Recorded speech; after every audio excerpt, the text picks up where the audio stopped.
గుంటూరు చెందిన షేక్ మహబూబ్ బాషా అనే వ్యక్తి గంజాయికి బానిసై అప్పుడప్పుడు గంజాయి తెచ్చుకోవడం, తాగడం, కొంత లిక్విడ్ గంజాయి కొంతమందికి అమ్మడం పిల్లలకి చేయడం జరుగుతుంది. దీని మీద నిఘా ఉంచడం నిఘా చేసి ఈరోజు ఓల్డ్ గుంటూరు సిఐ గారు అతన్ని పట్టుకున్నాడు.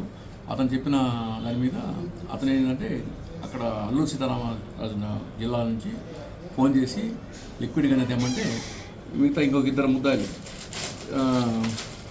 రామిలి కొండల్లో ఇంకో అతను జూనియర్ బాల నేరస్తుడు వీళ్ళందరూ కలిసి ఇద్దరికి అమ్మడానికి వస్తారు, గుంటూరుకు వస్తారు తీసుకొని. ఆ క్రమంలో వీడు మహబూబ్ బాషా చెప్పిన కన్ఫెషన్ మీద వాళ్ళిద్దరిని పట్టుకొని అరెస్ట్ చేయడం జరిగింది.